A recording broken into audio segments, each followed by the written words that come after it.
नमस्कार, आप देख रहे हैं यूपी 24 नेटवर्क ग्लोबल और मैं हूं आपके साथ निधि विश्वकर्मा। उत्तर प्रदेश विधानसभा चुनाव 2027 में अभी वक्त है, लेकिन सियासी मिसाल अभी से पिछने शुरू हो गई है और इस बार हलचल कहीं और नहीं बल्कि प्रधानमंत्री नरेंद्र मोदी के संसदीय क्षेत्र वाराणसी में मची है।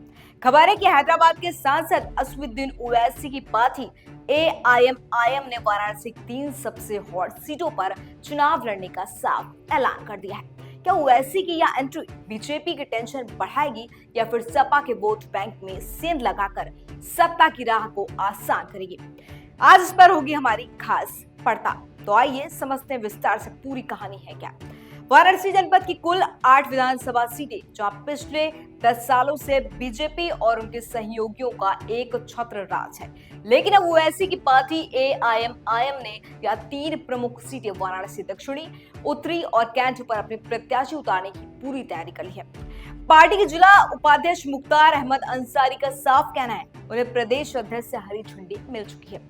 एआईएमआईएम ने यहाँ किसी समझौते के मूड में नहीं है। ध्यान देने वाली बात तो यह है कि इन तीनों सीटों पर मुस्लिम मतदाताओं की संख्या अच्छी खासी है, जो हर जीत का अंतर तय करने की ताकत रखते हैं। आखिर ओवैसी ने इन्हीं 3 सीटों को क्यों चुना? वजह साफ है। वाराणसी दक्षिणी 2022 में बीजेपी के डॉक्टर नीलकंठ तिवारी यहाँ बहुत कम अंतर से जीते थे। ज्ञानवापी और दाल मंडी चौड़ीकरण जैसे मुद्दों की वजह से यह सीट हमेशा चर्चा में ही रहती है। उत्तरी और कैंट, इन सीटों पर वोटर लिस्ट से बड़ी संख्या में नाम कटने की खबरें आई थी। यहाँ मुस्लिम वोट बैंक सपा का मजबूत आधार है, लेकिन अब ओवैसी के आने से यह वोट तो बढ़ ही सकता है। सियासी पंडितों का मानना है कि ओवैसी की एंट्री से सबसे ज्यादा खलबली समाजवादी पार्टी के खेमे में होगी।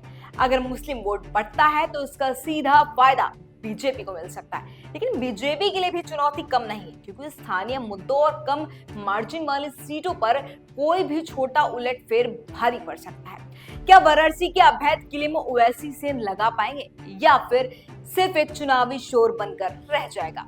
आपकी क्या राय है मुझे कमेंट बॉक्स में जरूर बताइएगा। फिलहाल के लिए इतना ही। देखते रहिए यूपी 24 नेटवर्क ग्लोबल।